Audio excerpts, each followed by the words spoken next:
ஸல்லல்லாஹு அலைஹி வஸல்லம் அவர்களது அருளேக உம்மத்திலே அல்லாஹ் நம்மை கொண்டு வந்திருக்கிறான். சிறப்பான இந்த ஜும்ஆவுடைய நன்னாளிலே நல்லதை பேசவும் கேட்கவும் அவனை வணங்கி வழிபடவுமான மகத்தான நல்பாக்கியத்தினை அல்லாஹ் நமக்கு வழங்கி இருக்கிறான். அல்ஹம்துலில்லாஹ் அல்ஹம்துலில்லாஹ். அன்பானவர்களே, இந்த உலகத்தில் முஸ்லிம்களாக படைக்கப்பட்டிருக்கக்கூடிய ஒவ்வொரு மனிதனுக்கும் பல்வேறு வகையான சோதனைகள் வந்து கொண்டுதான் இருக்கும். அதிலும் குறிப்பாக கண்மணி நாயகம் ஸல்லல்லாஹு அலைஹி வஸல்லம் அவர்களுக்கு பின்னால் நிறைய சோதனைகளை நாம் சந்தித்துக் கொண்டிருக்கிறோம். இது அல்லாஹுடைய ஒரு நியதியாக இருந்து கொண்டிருக்கிறது. எனவே எந்த நிலையிலேயும் நமக்கு இதை செய்ய வேண்டும், இதை செய்யக்கூடாது, இப்படி நடக்கும், நடந்தால் இப்படி நடந்து கொள்ளுங்கள் என்பதை நமக்கு உயிரான பெருமானார் ஸல்லல்லாஹு அலைஹி வஸல்லம் அவர்கள் வழிகாட்டி தந்திருக்கிறார்கள். குறிப்பாக ஒரு முஃமின் ஒரு நாட்டில் வசிக்கும் பொழுது, ஒரு இடத்திலே இருக்கும் பொழுது எப்படி நடந்து கொள்ள வேண்டும், அவர்களுக்கு எதிராக அநீதி நடைபெறும் பொழுது என்ன மாதிரியான செயல்பாடுகளில் அவர் ஈடுபட வேண்டும், இதை அத்தனையுமே நமக்கு அல்லாஹும் ரசூலும் வழிகாட்டி இருக்கிறார்கள் என்ற அடிப்படையில் சமீப காலத்தில் ஓரிரு வாரங்களாக தொடர்ந்து பேசப்படக்கூடிய எஸ்ஐஆர் என்று சொல்லக்கூடிய சிறப்பு தேர்தல் பட்டியல் திருத்தத்தினுடைய அந்த செயல்பாடு, ஒரு பிராக்டிஸ், ஒரு நடைமுறை இப்பொழுது நம்முடைய இந்திய நாட்டில் நடைமுறைப்படுத்தப்பட்டு ஒரு சில மாநிலங்களில் அது இப்பொழுது செயல்பாட்டில் வந்திருக்கிறது. எஸ்ஐஆர் என்று சொன்னால் என்ன? ஒரு மிக நீண்ட விளக்கத்தை அதற்கு கொடுக்க வேண்டும். உலமாக்கள் அதற்கான விளக்கங்களை கொடுத்திருக்கிறார்கள். நம்முடைய வாக்காளர் வரைவு பட்டியல், வாக்கு செலுத்தக்கூடியவர்கள், இந்தியா என்பது ஜனநாயக நாடு, மக்கள் எல்லாம் அதுல போய் அவங்க ஓட் பண்ணி தான் அவர்களுடைய அரசரை, அவர்களுடைய ஆட்சியாளரை தேர்ந்தெடுப்பார்கள். இந்த வாக்காளர் பட்டியல் ஒரு குறிப்பிட்ட காலத்திற்கு பிறகு ஒரு குறிப்பிட்ட காலகட்டத்தில் வரைவு செய்யப்படும். காரணம், நிறைய பேர் இறந்து போயிருப்பார்கள், நிறைய பேர் புதிதாக வாக்காளர்களாக வந்திருப்பார்கள், இடம் பெயர்ந்திருப்பார்கள், வெளிநாட்டிலிருந்து சிலர் வந்திருக்கலாம். இப்படி பல்வேறு காரணங்களுக்காக வேண்டி அதை சரியான முறைப்படுத்த வேண்டும் என்பதற்காக செய்யப்படக்கூடிய ஒரு நடைமுறை தான் எஸ்ஐஆர் என்று சொல்லக்கூடிய ஸ்பெஷல் இன்டென்சிவ் ரிவிஷன். ஆக இப்பொழுது இந்த அவசர கதியிலே இது கொண்டு வரப்பட்டிருக்கிறது.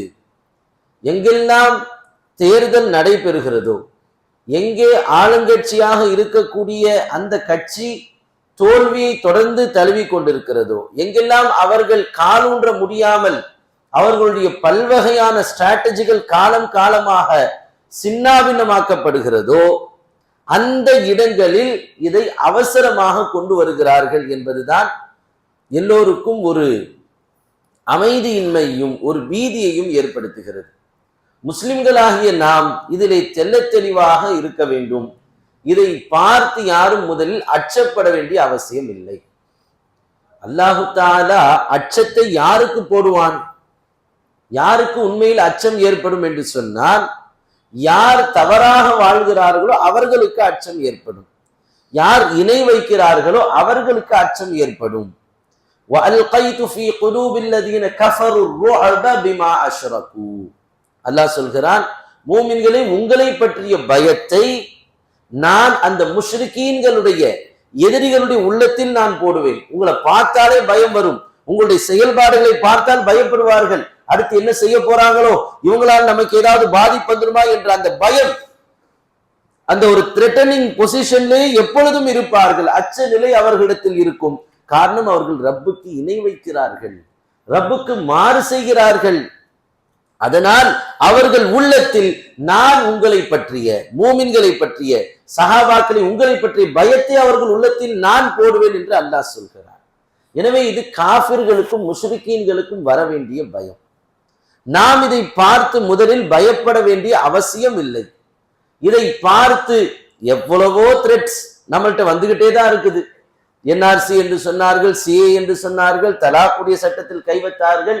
இது அத்தனையும் கடந்து நம்முடைய சமூகத்தை அல்லாஹ் வாழ வைத்துக் கொண்டிருக்கிறான்.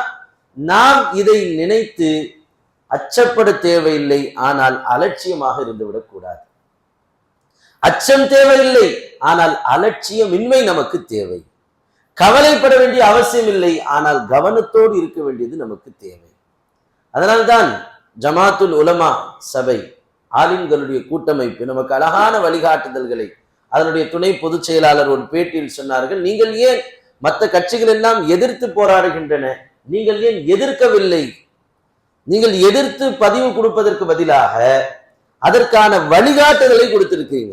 எஸ்ஐஆர் என்று வந்தால் இந்த வேலையை மட்டும் செய்யுங்கள், வழிகாட்டுதல் கொடுத்திருக்கீங்களே ஏன்?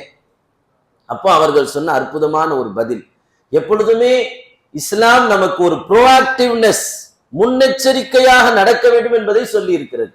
தொடர்ந்து நாம் பார்த்து கொண்டிருக்கக்கூடிய நீதிமன்றத்துடைய செயல்பாடுகள், ஊடகத்துடைய செயல்பாடுகள், அரசு அதிகாரிகளுடைய செயல்பாடுகள், இது எல்லாம் முஸ்லிம்களுக்கு எதிராகத்தான் இருக்கிறது. பெரும் பெரும் ஜாம்பவான்கள் நீதிமன்றத்தில் போய் முட்டி மோதி கொண்டிருக்கிறார்கள். ஆனால் எதையுமே நீதிமன்றம் நியாயமான முறையில் தீர்ப்பளிக்கவில்லை என்பது நமக்கு நம்முடைய கடந்த காலங்கள், கடந்த நாட்களில் ஏற்படக்கூடிய தீர்ப்புகள் நமக்கு சொல்லி தருகின்றன. எனவே இன்னும் நாம் எதிர்ப்பை மட்டும் காட்டிக் கொண்டிருந்தால் பத்தாது, அது நம்முடைய சார்பா மற்ற எல்லா கட்சிகளும், தமிழ்நாட்டுடைய கட்சிகள் அதற்கு வினையாற்றி கொண்டிருக்கின்றன. உச்ச நீதிமன்றத்துல அதற்கான ஒரு கேஸ் போடப்பட்டிருக்கு. எப்படியும் இதை கொண்டு வர வெறி பிடித்தவர்கள் துடித்து கொண்டுதான் இருப்பார்கள். எனவே நாம் எதிர்ப்பை காட்டுவது மட்டும் இல்லாமல், அது எதிர்க்கப்பட வேண்டியது, ஆனால் அதிலேயே கவனம் செலுத்தி விடாமல் நாம் அதற்கான சரியான வழிகாட்டுதலை வெளியிட வேண்டும் என்று தான் நாங்கள் இதை தந்திருக்கிறோம். 3 விஷயங்கள் ஜமாத்துல் உலமா நமக்கு சொல்லி இருக்கின்றது. ஒன்று, அந்த பூத் லெவல் ஆபீசர் வந்தால் அந்த படிவத்தை வாங்கி வைத்துக் கொள்ளணும், வாங்கி அதை சரியான முறையில் பூர்த்தி செய்து கொள்ள வேண்டும். நம்முடைய கரண்ட் போட்டோ என்ன இருக்குதோ அதை நாம் ஒட்டி கொள்ள வேண்டும். அவர்களிடத்தில் நாம் எந்த சான்றிதழ், நம்முடைய சான்றையும் கொடுக்க தேவையில்லை. ஆதாரையோ ஓட்டர் ஐடியோ எதையும் நாம் கொடுக்க வேண்டியதில்லை.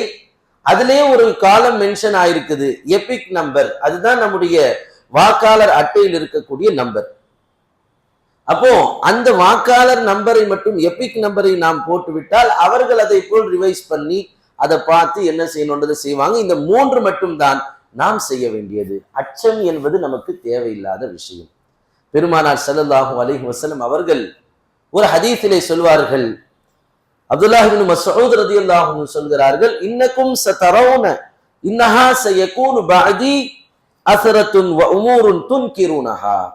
கண்மணி நாயகம் ஸல்லல்லாஹு அலைஹி வஸல்லம் சொல்கிறார்கள், தோழர்களே, எனக்கு பின்னால் நீங்கள் வெறுக்கக்கூடிய பல்வேறு சீர்கேடுகள் உங்களுக்கு ஏற்படும். நீங்கள் வெறுக்கக்கூடிய சில காரியங்கள் நடைபெறும், உங்களுக்கு எதிரான போக்குகள் எல்லாம் ஏற்படும். எனக்கு பின்னால் இதெல்லாம் நடக்கத்தான் செய்யும். உடனே சஹாபாக்கள் கேட்டார்கள், கைஃப தஅமுரு மன் அதரக மின்னா தாலிக், யா ரசூலல்லாஹ், அப்படி ஒரு சூழ்நிலை வந்தால், எங்களுக்கு எதிரான சதி வேலைகள் நடந்தால், நாங்கள் வெறுக்கும் செயல்கள் நடந்தால் நாங்கள் என்ன செய்ய வேண்டும் என்று கேட்டார்கள். அப்பொழுது பெருமானார் ஸல்லல்லாஹு அலைஹி வஸல்லம் அழகாக சொன்னார்கள், துஅத்தூனல் ஹக்கல்லதி அலைக்கும் வ தஸ்அலூனல்லாஹல்லதி லக்கும். இந்த 2 வேலை நீங்கள் செய்ய வேண்டும். ஒன்று என்ன தெரியுமா? உங்களுக்கு ரப்பு எதை கடமையாக்கி இருக்கிறானோ அதை சரியாக நீங்கள் செய்யுங்கள். உங்களுக்கு என்ன டியூட்டியோ அதை மட்டும் பார்த்துட்டு போங்க. வ தஸ்அலூனல்லாஹல்லதி லக்கும், உங்களுக்கு யார் எல்லாவற்றையும் செய்து கொடுக்க வேண்டுமோ அந்த அல்லாஹ்விடத்தில் துஆ செய்யுங்கள். இது 2ஐயும் நீங்க முதலில் பற்றி பிடியுங்கள் என்று பெருமானார் ஸல்லல்லாஹு அலைஹி வஸல்லம் சொன்னார்கள். எனவே நாம் நம்முடைய கடமைகளை சரிவர ஆற்றுவதில் எந்த அளவுக்கு டெவலப் ஆயிருக்கும் நாம் முதல்ல பார்க்கணும். சிஏஏ வந்தது, என்ஆர்சி வந்தது, அடுத்து கொரோனா வந்தது, அடுத்து முஸ்லிம்களுக்கு எதிரான தொடர் அடக்குமுறை வந்தது. இவ்வளவையும் அல்லாஹ் நமக்கு கொடுத்து எச்சரிக்கை செய்த பொழுது நாம எந்த அளவுக்கு அதுல பரிசுத்தமாக ஆவதற்கு முயற்சி செய்திருக்கிறோம்? நாம் நம்மை கேட்டுக்கொள்ள வேண்டும். எவ்வளவு நம்முடைய தொழுகையில இபாதத்துல டெவலப்மெண்ட் வந்துச்சு, எவ்வளவு பாவங்களை விட்டும் தவிர்ந்து வாழ்வதில் எந்த அளவுக்கு நாம் இந்த காரியங்கள் வரும்பொழுது பயந்து நாம் முன்னெடுப்பை எடுத்தோம். இதைத்தான் நாம் பரிசோதிக்க வேண்டும். அச்சம் என்பது ஆட்சியாளர் மீதோ அதிகாரிகள் மீதோ அவர்கள் கொண்டு வரக்கூடிய சட்டங்களின் மீதோ இருக்கக்கூடாது. யார் இவை அத்தனையும் ஆட்டி படைத்துக் கொண்டிருக்கிறானோ அந்த ரப்பின் மீது அச்சமாக அது மாற வேண்டும். என் அல்லாஹ் இதை கொண்டு எனக்கு எதை செய்ய நாடுகிறான் என்ற உணர்வு நம்மில் இருக்க வேண்டும். அதைத்தான் நபி அவர்கள் சொன்னார்கள், 2 விஷயத்தை செய்யுங்கள். உங்கள் கடமையை சரியாக செய்யுங்கள். தொழுகையாக இருக்கட்டும், குர்ஆன் ஓதுதலாக இருக்கட்டும், ஹலால் ஹராமில் பேணுதலாக இருக்கட்டும், மார்க்கத்தை பின்பற்றி அதில் ஆர்வத்தோடு கற்றுக்கொள்வதாக இருக்கட்டும், இதை நீங்கள் முழுமையாக பின்பற்றுங்கள். அடுத்து இதையெல்லாம் நமக்கு செய்து கொண்டிருக்கக்கூடிய ரப்புல் ஆலமீனிடம் நீங்கள் தொடர்ந்து துஆவில் ஈடுபடுங்கள். இது 2ம் நமக்கு பெருமானார் ஸல்லல்லாஹு அலைஹி வஸல்லம் சொல்லி தந்த விஷயங்கள். எனவே நாம் அச்சத்தை விட்டுவிட்டு அல்லாஹ்வின் மீதான அந்த அச்சத்தை ஏற்படுத்த வேண்டும்.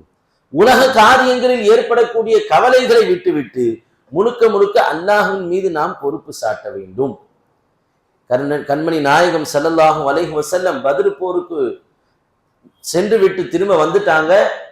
மக்காவில் எதிரிகள் எல்லாம் பழி வாங்க துடித்து கொண்டிருக்கிறார்கள். இப்படி ஒரு நிலைமை நமக்கு வந்து விட்டதே. நம்மை விட பலவீனமானவர்கள் என்று நாம நினைச்சோம்.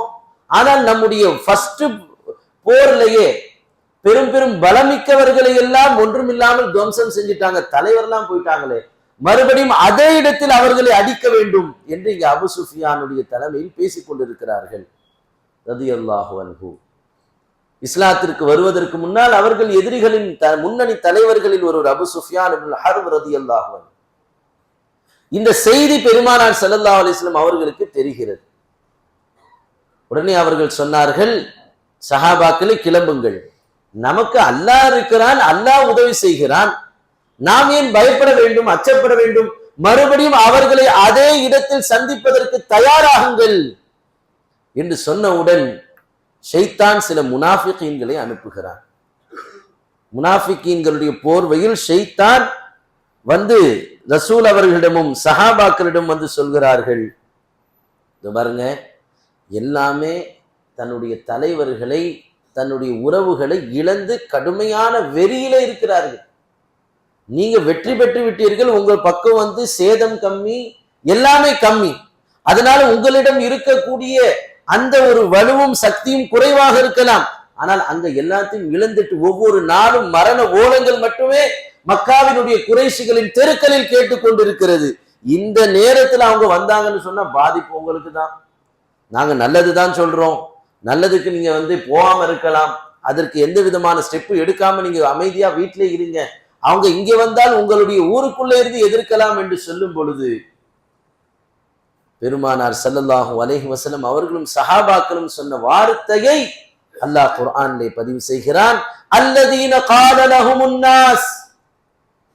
இந்த சஹாபாக்கள் எப்படிப்பட்ட வீரமிக்கவர்கள் என்று சொன்னால், என் மீது எந்த அளவுக்கு தவக்குல் நிறைந்தவர்கள் என்று சொன்னால், என் மீது எந்த அளவுக்கு உறுதியான நம்பிக்கை நிறைந்தவர்கள் என்று சொன்னால், மக்கள் வந்து சொல்கிறார்கள், இன்னன் நாஸ கத் ஜமஉ லகும் ஃபக்ஷவுஹும்.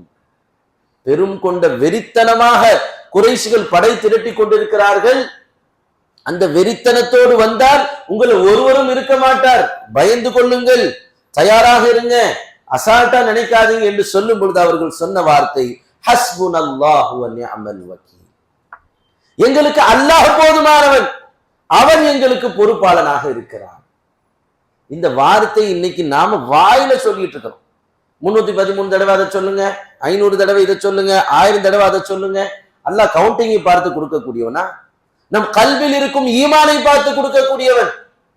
ஒவ்வொரு கவுண்டிங்லையும் நம்முடைய ஈமான் அதிகரிக்க வேண்டும் என்பதுதான் கணக்கிட்டு நாம் தஸ்பீஹ் செய்வதனுடைய நோக்கம். வெளிரங்கத்திலே வாயில ஹஸ்புனல்லாஹ் ஹஸ்புனல்லாஹ் சொல்லிட்டு கல்வியில் இவன் என்ன செய்வான், அவன் என்ன செய்வான், இதனால் என்ன நடக்கும், அதனால் என்ன நடக்கும், இப்படி ஆகிடுமோ அப்படி ஆகிடுமோ, இந்த பயம் ஒரு மூமினுடைய கல்வியில் இருந்து நீங்க வேண்டும். சஹாபாக்கள் கல்பு நிறைய ரப்பின் மீதான அசைக்க முடியாத நம்பிக்கையும் அவன் மீது வைத்திருக்கக்கூடிய தவக்குலினால் ஏற்பட்ட தைரியத்தோடு அந்த வார்த்தை சொன்னார்கள். இன்னைக்கு நாம எல்லா பயத்தையும் உள்ளே வைத்துக் கொண்டு அந்த வார்த்தை சொன்னால் அதுல என்ன விளைவுகள் ஏற்படும்? எனவே நாம் அச்சப்பட தேவையில்லை, அல்லாஹ்வின் மீது முழுமையான தவக்குல் வைக்க வேண்டும். அதே நேரத்தில் நம்முடைய ஆவணங்களை நாம் சரிப்படுத்திக் கொள்ள வேண்டும். அது எந்த ஆவணமாக இருந்தாலும் சரிதான். எதிலேயும் நாம் அலட்சியமாக இருந்து விடக்கூடாது. என்னென்ன ஆவணங்கள் அவர்கள் கேட்கிறார்கள்? ஆதார் கார்டை அவர்கள் பொருட்படுத்தல. நம்முடைய அந்த பிறப்பு சான்றிதழ், பர்த் சர்டிபிகேட் இருப்பவர்கள் அதை சரியாக எடுத்து வைத்துக் கொள்ள வேண்டும். நம்முடைய ரெண்டல் அக்ரிமெண்ட் எப்படி இருக்குது, நம்முடைய கேஸ் பில் எப்படி இருக்கிறது, எதை கேட்கிறார்களோ கேட்கவில்லையோ நாம் நம்முடைய ஆவணங்களை சரியாக வைத்துக் கொள்ள வேண்டும். ஏனென்றால் நாளைக்கு சட்ட ரீதியாக நாம் ஒரு விஷயத்தை முன்னெடுக்கும் பொழுது அதில் நாம் கவனத்தோடு இல்லாததனால் எந்த பாதிப்பும் வந்துவிடக் கூடாது. எனவே ஆவணங்களை சரிபடுத்திக் கொள்ள வேண்டும். வரக்கூடியவர்களிடம் நம்முடைய அந்த விஷயத்தை சரியான முறையில் பதிவு செய்து விட வேண்டும். இதை தாண்டி ஒரு முஃமின் எந்த விதத்திலேயும் பயப்படுவதற்கோ அச்சப்படுவதற்கோ இதனால் என்ன நடந்து விடுமோ என்று நம்முடைய உள்ளம் பரபரப்பு ஏற்படுவதற்கு எந்த விதமான தேவையும் இல்லை. அடுத்து அல்லாஹ் சொல்லக்கூடிய ஒரு வார்த்தை, உங்களுக்கு எதுவெல்லாம் சக்தி தரக்கூடியதாக இருக்குதோ அதை அத்தனையும் நீங்கள் ஏற்படுத்திக் கொள்ளுங்கள். போராட்டங்கள், ஆர்ப்பாட்டங்கள் எதுவெல்லாம் நமக்கு இதை சார்ந்து நடத்தப்படுகிறதோ அதிலே நாமும் பங்கெடுக்க வேண்டும்.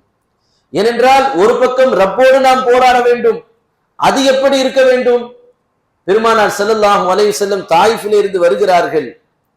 அப்பொழுது அவர்கள் சொன்ன வார்த்தை, அல்லாஹும்ம இன்னி அஷ்கு ضعف قوتي وقلة حيلتي إليك. யா அல்லாஹ், நான் பலஹீனமாக இருக்கிறேன், எனக்கு சக்தி இல்லாமல் இருக்கிறது, அதை உன்னிடத்தில் முறையிடுகிறேன். நான் திட்டங்களை வகுத்து சரியாக செயல்படக்கூடிய அளவிற்கான ஆற்றல் இல்லாமல் இருக்கிறேன், அதை உன்னிடம் முறையிடுகிறேன். இந்த ரெண்டையும் எனக்கு தா என்று கேட்டார்கள் பெருமானார் ஸல்லல்லாஹு அலைஹி வஸல்லம். ரப்போடு நாம் துஆவிலே போராடுவதற்கு அந்த வார்த்தைகளை கையில் எடுக்க வேண்டும். அதே நேரத்தில் இங்கே வெளிரங்கமாக என்னவெல்லாம் நம்மால் பங்களிப்பு செய்ய முடிகிறதோ, நவம்பர் 11 அனைத்து கட்சிகளும் இதற்கு எதிராக ஒரு ஆர்ப்பாட்டத்தை ஏற்படுத்தி இருக்கிறார்கள். எதிராக குரல் கொடுப்பது என்பது ஒரு மூமினுடைய கடமை. அநீதிக்கு எதிராக குரல் கொடுப்பது. பெருமானார் ஸல்லல்லாஹு அலைஹி வஸல்லம் அவர்கள் சொல்வார்கள், எந்த ஒரு மனிதன் ஒரு மோசமான அரசனுக்கு முன்னால் கலிமத்துல் ஹக்கி அலா சுல்தானின் ஜாயிர், அரசனுக்கு முன்னால் அநியாயம் செய்யக்கூடிய, அக்கிரமத்தில் ஈடுபடக்கூடிய, மக்களுக்கு, பிரஜைகளுக்கு, குடிமக்களுக்கு அநீதி இழைக்கக்கூடிய ஒரு அரசனுக்கு முன்னால் எதிர்த்து போராடுவது, சத்திய வார்த்தைகளை சொல்வது என்பது எந்த அளவிற்கு முக்கியமானது என்று பார்க்கும் பொழுது பெருமானார் ஸல்லல்லாஹு அலைஹி வஸல்லம் சொல்வார்கள், உங்களுடைய அமல்களில் சிறந்த அமல் அது என்று சொல்வார்கள். நீங்கள் செய்யக்கூடிய அமல்கள் ஒவ்வொரு காலத்திற்கு ஏற்ப மாறுபட்டு கொண்டே இருக்கும்.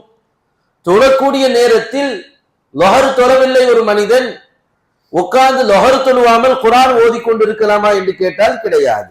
அந்த நேரத்தில் அவன் அதற்கு முன்னிலைப்படுத்துவதுதான் சிறந்தது. எது ஆக சிறந்தது? அந்தந்த நேரத்திற்கு ஏற்ப அமல்களின் வீரியங்களும் அமல்களுடைய உயர்வும் மாறுபட்டு கொண்டே இருக்கும். குர்ஆன் ஓத வேண்டிய நேரம், அந்த நேரத்திலே உட்கார்ந்து நஃபிலான 2 ரக்காத்தை தொழலாமா? அதைவிட சிறந்தது குர்ஆனை ஓதுவது. ஒவ்வொரு அமலுக்கும் அந்தந்த நேரம் இருக்கிறது, அந்தந்த காலம் இருக்கிறது. அதை போல் அநீதிக்கு எதிராக போராடுவதும் குரல் கொடுப்பதும் ஒரு வணக்கமாக இருக்கிறது. அது ஒரு இபாதத்தாக இருக்கிறது. அதை நாம் போராடும் பொழுதும் குரல் கொடுக்கும் பொழுதும் நாம் எதிர்ப்பதனால் அவன் மீறி விடுவான், அவன் நம்மை எல்லாவற்றையும் ஒடுக்கி விடுவான் என்ற உணர்வோடு போய் நிற்பது அல்ல. நம்முடைய பலத்தை காட்டினா அவன் பயந்துருவான், இப்படி அல்ல. நாம் அநீதிக்கு எதிராக நின்று குரல் கொடுத்தால் அல்லாஹ் நம்மை பாதுகாப்பான். நம்மை பற்றிய பயத்தை அவர்கள் உள்ளத்தில் போடுவது என்பது அல்லாஹ்வுடைய வேலை என்று குர்ஆனிலே சொல்கிறார். எனவே அதை அவன் பொறுப்பில் விட்டுவிட வேண்டும். நமக்கு எது ஏவப்பட்டிருக்கிறதோ அதை செய்ய வேண்டும். குறிப்பாக 5 கால தொழுகை நான் தொடர்ந்து சொல்லக்கூடியது, மன் சல்ல சுபஹ ஃபஹுவ ஃபீ திம்மத்தில்லாஹ். யார் சுபஹுடைய தொழுகை தொழுகிறாரோ அவர் அல்லாஹ்வுடைய பாதுகாப்பில் ஆகிவிடுகிறார். அவரும் அல்லாஹ்வுடைய பொறுப்பில் ஆகிவிடுகிறார். அவர் உடைமைகள் அல்லாஹ்வுடைய பொறுப்பில் வந்து விடுகின்றன. அவருடைய சொத்து பத்துகள் அல்லாஹ்வுடைய பொறுப்பில் வந்து விடுகின்றன. அவருடைய அன்றைய நாள் முழுக்க என்னவெல்லாம் அவருக்கு பாதுகாப்பு தேவையோ அத்தனையும் அல்லாஹு தஆலா இந்த சுபுஹ் தொழுவதன் மூலமாக கொடுக்கிறான் என்று சொன்னால், ஐங்கால தொழுகைகளில் நமக்கு பேணுதல் தேவை. ஐங்கால தொழுகைகளில் அலட்சியம் காட்டினால் நாம் எந்த விதமான அதிகாரிகள், சின்ன அதிகாரிகள் கூட நம்மை ஒன்றுமில்லாமல் ஆக்கி விடுவார்கள். அல்லாஹ்வுக்கு நாம் செய்யக்கூடிய கடமைகளில் நாம் அசால்ட்டாக இருந்து விட்டால் அவன் நமக்கு தர வேண்டிய உரிமைகளை தராமல் இருப்பதற்கு சக்தி பெற்றவன். எத்தனையோ அவனுக்கு மாறு செய்த கூட்டங்களை அல்லாஹ் ஒன்றுமில்லாமல் அழித்து விட்டவன். எனவே நாம் அல்லாஹ்வுடைய விஷயத்தில், அல்லாஹ்வை சந்தோஷப்படுத்தக்கூடிய விஷயத்தில், அல்லாஹ்வுக்கு செய்ய வேண்டிய கடமைகளை சரிவர செய்ய வேண்டும் என்பதில் நாம் முழுக்க முழுக்க கவனத்தோடு இருக்க வேண்டும். நம் கவலை அதில் ஏற்படுத்த வேண்டும். பெருமானார் ஸல்லல்லாஹு அலைஹி வஸல்லம் ஒரு ஹதீஸிலே சொல்வார்கள், இன்னைக்கு எவ்வளவு கவலை நமக்கு இருக்கு. மனைவியை பற்றி கவலை, பிள்ளைகளை பற்றி கவலை. இந்த ஆவணங்கள்லாம் ரெடி பண்ணணும்னா ஒவ்வொரு இடத்துக்கும் அலையணும். இங்க போகணும், அங்க போகணும், இவரை பார்க்கணும், அவரை பார்க்கணும். இதை பார்ப்பனா, வீட்டை பார்ப்பனா, என்னுடைய வருமானத்தை பார்ப்பனா, எதை நான் பார்ப்பது, எதை பத்தி கவலைப்படுறதுன்னு தெரியாத நிலைமையில் இன்னைக்கு நாம் இருக்கிறோமே. ஒரு பக்கம் கல்வியில் முன்னேற வேண்டும், ஒரு பக்கம் பொருளாதாரத்தில் முன்னேற வேண்டும், ஒரு பக்கம் குடும்பத்தை பார்க்க வேண்டும், ஒரு பக்கம் ரப்புக்கு செய்ய வேண்டிய காரியங்களை செய்ய வேண்டும். எதை நாம் முன்னிலைப்படுத்துவது, பிரையாரிட்டைஸ் செய்வதில் எதை நாம் முதலிடம் கொடுத்து முதலில் நாம் செய்ய வேண்டியது எது? பெருமானார் ஸல்லல்லாஹு அலைஹி வஸல்லம் சொல்கிறார்கள், மன் ஜஅல ஹுமூமஹு ஹம்ம வாஹிதா ஹம்ம ஆகிரதிஹி கஃபாஹுல்லாஹு ஹம்ம துன்யாஹு. எந்த ஒரு மனிதன் தன் கவலைகள் எல்லாம் ஒன்று சேர்த்து ஒரே கவலையாக ஆக்கிவிட்டான், அந்த ஒரு கவலை என்ன? ஹம்ம ஆகிரதிஹி, யா அல்லாஹ், என்னுடைய மறுமையில் உன்னை நான் எப்படி சந்திக்க போகிறேன், மறுமையில் நான் உன்னை மலர்ந்த முகத்தோடு உன் பொருத்தம் பெற்ற பார்வை பெறுவதற்கான வழியில் இங்கே வாழ்கிறேனா, இந்த உலகத்தில் என்னுடைய ஒவ்வொரு செயல்பாடும் நாளை உன்னை சிரித்த முகத்தோடு சந்திப்பதற்கு காரணமானதை போல் இருக்கிறதா இல்லையா? இந்த ஒன்றை மட்டும்தான் ஒரு முஃமின் கவலையாக ஆக்கிக் கொள்ள வேண்டும். அப்படி இருந்தால் அல்லாஹ் அதற்கு பகரமாக என்ன செய்கிறான்? இப்ப நாம சொன்னோம் பார்த்தீங்களா, இத்தனை ஆவணங்களை ரெடி பண்ணணும், எத்தனை பேர்கிட்ட நாம அலைகிறது, யார் யார்கிட்ட போய் நிக்கிறது, கொஞ்சம் மிஸ்டேக் ஆனாலும் ஏதாவது நடந்துருமா, இதற்கெல்லாம் தாண்டி மனைவியை பார்க்கணும், பிள்ளைகளை பார்க்கணும், வியாபாரத்தை பார்க்கணும். எதை தாங்க 24 மணி நேரம் பார்க்கிறது? 24 மணி நேரத்தில் இந்த துன்யாவில் எத்தனை தான் நான் தாங்கிறது? எவ்வளவுதான் நான் அடி வாங்குவேன்? எவ்வளவு அடிச்சாலும் தாங்குற உடம்பா இது? எல்லாத்தையுமே நம்மளால தாங்க முடியுதா? என்னதான் நான் செய்வது? ஒரே ஒரு கவலை நாம் எடுத்துக்கொள்ள வேண்டும். நாமும் நம்முடைய பிள்ளைகளும் நம் குடும்பமும் நம்மை சார்ந்தவர்களும் அல்லாஹ்வுடைய விஷயத்தில் எப்படி இருக்கிறோம்? அந்த கவலை நாம் எடுத்துக்கொண்டால் அல்லாஹ் நமக்கு ஒரு கேரண்டி கொடுக்கிறான். பெருமானார் ஸல்லல்லாஹு அலைஹி வஸல்லம் சொல்கிறார்கள், கஃபாஹுல்லாஹு ஹம்ம துன்யாஹு. அவனுக்கு என்னென்ன கவலைகள் எல்லாம் துன்யா ரீதியாக இருக்கிறதோ அதற்கு அல்லாஹ் ரெஸ்பான்சிபிளாக ஆகிவிடுகிறான். அந்த கவலைகளை எல்லாம் அல்லாஹு தஆலா இல்லாமல் ஆக்கி விடுகிறான். எனவே இரண்டு விஷயத்தையும், உலக ரீதியான சில விஷயங்களை நாம் கவனத்தில் கொள்வதோடு அதைவிட அதிகமாக முன்னுரிமை அல்லாஹ்விற்கு நாம் செய்யக்கூடிய விஷயத்தில் கவனமாக இருக்க வேண்டும். அல்லாஹ்வுக்கு நாம் செய்யக்கூடிய கடமைகளை சரிவர செய்ய வேண்டும். ஹலால் ஹராம்களில் பேணுதல் நம்மில் இருக்க வேண்டும். இன்னைக்கு ஒவ்வொரு விஷயத்தையும் நமக்கு அறிவுறுத்தப்படுகிறது, வலியுறுத்தப்படுகிறது. துன்யால இப்படி செஞ்சிடாதீங்க, சட்டங்களை நீங்கள் பின்பற்றுங்கள், எதையுமே நீங்கள் விட்டு விடாதீர்கள். கொஞ்சம் இப்படினாலும் நம்மளை பிடிச்சிடுறாங்க, முஸ்லிம்கள் அப்படி செய்தாலும் குற்றம், இப்படி செய்தாலும் குற்றம். எனவே நீங்கள் மிக கவனமாக இருக்க வேண்டும். ரெண்டு கத்திக்கு நடுவுல நடக்கிற மாதிரி இருக்க வேண்டும், முள் செடிகளுக்கு நடுவிலே நடப்பதை போல் பார்த்து இருக்க வேண்டும். இது துன்யாவில் மட்டும் கிடையாது. இதை அல்லாஹ்வுடைய விஷயத்தில், ஆகிரத்துடைய விஷயத்தில் நாம் அதிகமாக பின்பற்றும் பொழுது உலக காரியத்தை அல்லாஹ் நமக்கு லேசாக்குகிறான். எந்த அளவுக்கு ஒரு மனிதனுடைய தவக்குல் இருக்க வேண்டும்? ரெண்டு விஷயத்தையும் நாம் சரியா முதல்ல புரிஞ்சுக்கணும். எனக்கு எந்த ஆவணமும் இல்லாவிட்டாலும் அல்லாஹ் என்னை இந்த நாட்டில் வாழ வைப்பான். இது தவக்குலாக இருக்க வேண்டும். இது ரப்பின் மீது கொண்டிருக்கக்கூடிய நம்பிக்கையாக இருக்க வேண்டும். இந்த அகில உலகமே திரண்டு வந்து என்னை இல்லாமல் ஆக்குவதற்கு நினைத்தாலும் என்னை அல்லாஹ் நிச்சயம் காப்பாற்றுவான். இது தவக்குலுடைய உச்சபட்சம். அதே நேரத்தில் நான் எந்த விதமான உலக காரியத்தில் இருக்கக்கூடியதையும் நான் அலட்சியமாக இருந்து விட மாட்டேன். அதையும் நான் செய்து கொண்டிருப்பேன் என்பதிலையும் நாம் கவனம் இருக்க வேண்டும். தவக்குல் ரப்பின் மீது உலக காரியங்களை நம்மால் முடிந்த அளவிற்கு நடத்துவதற்கான அந்த செயல்பாட்டிலையும் ஈடுபட வேண்டும். ஆனால் எந்த உலக காரியமும் நம்மை அல்லாஹ்வை விட்டும் தூரமாக்கி விடக்கூடாது. நான் வேலைக்கு போறேன், அதனால் தொழுவ முடியல. நான் இந்த வேலை செய்து அதனால் குர்ஆன் ஓத முடியல. நான் ஸ்கூலுக்கு போறேன், அதனால என்னால தொழுகைகளை அட்டென்ட் பண்ண முடியல, தொழுகை மிஸ் ஆகுது. இதுதான் பிரச்சனை. பிரச்சனை படிப்பதோ வியாபாரம் செய்வதோ நம்முடைய உலக காரியங்களுக்காக நாம் பாடுபடுவதோ அல்ல. அதை மட்டுமே நாம் கவனத்தில் கொண்டு அல்லாஹ்விற்கு செய்யக்கூடிய ஹக்கை நாம் விட்டுவிட்டால் பெருமானார் சொன்ன அந்த வெறுக்கத்தக்க விஷயத்தில் நாம் நிச்சயமாக சிக்குவோம். அதில் எந்த சந்தேகமும் இல்லை. எனவே இறை கடமைகளை சரியாக செய்வதுடன் இறைவன் மீது அசைக்க முடியாத உலகத்தினுடைய எல்லா தொடர்புகளையும் நாம் கல்வியில் இருந்து நீக்கி என் அல்லாஹ் எதுவும் இல்லாமல் என்னை வாழ வைக்க சக்தி பெற்றவன் என்ற உணர்வோடு நாம் இறைவன் மீது தவக்குள் வைக்க வேண்டும். அதே நேரத்தில் இது போன்ற நிகழ்வுகள் வரும் பொழுதெல்லாம் நமக்கு எது ஆலிம்களிடமிருந்து வழிகாட்டப்படுகிறதோ, எதுவெல்லாம் நமக்கு அறிவுறுத்தப்படுகிறதோ, எதையெல்லாம் நாம் நியாயமாக சரியான முறையில் நடைமுறைக்கு தேவையான அளவிற்கு நாம் தயாராக்கி கொள்ள வேண்டுமோ அதையும் நாம் தயாராக்கி கொள்ள வேண்டும். தவக்குலை அல்லாஹ்வின் மீது வைக்க வேண்டும். எல்லாம் வல்ல ரப்புல் ஆலமீன் எதிரிகளுடைய எல்லா சூழ்ச்சிகளிலிருந்தும் நம்மை பாதுகாப்பானாக. கடந்த காலங்களில் அவன்தான் அத்தனை சூழ்ச்சிகளையும் தவிடுபொடியாக்கினான். எதையெல்லாம் நாம் பார்த்து பயந்தோமோ அதையெல்லாம் கடந்து நம்மை அல்லாஹ் சிறப்பான வாழ்க்கை வாழ வைத்திருக்கிறான். கியாமத் வரை இந்த மண்ணில், இந்திய மண்ணில் அநீதிக்கு எதிரான யாரெல்லாம் குரல் கொடுக்கிறார்களோ அவர்களை அல்லாஹ் நிலை பெற செய்வானாக. அநியாயக்காரர்களை, அடக்குமுறை செய்பவர்களை, அடக்குமுறை ஆட்சி நடத்தக்கூடியவர்களை அல்லாஹ் இந்த பூமியில் இருந்து அப்புறப்படுத்துவானாக. உலகெங்கும் வாழக்கூடிய முஸ்லிம்களை எல்லா விதமான உரிமைகளை பெற்று மகிழ்வான வாழ்க்கை வாழக்கூடியவனாக, அவனுக்கு கட்டுப்பட்டு வாழக்கூடிய நல்லடியார்களாக எல்லாம் ரப்புல் ஆலமீன் ஆக்கியல் புரிவானாக. ஆமீன். وآخر دعوانا أن الحمد لله رب العالمين. السلام عليكم ورحمة الله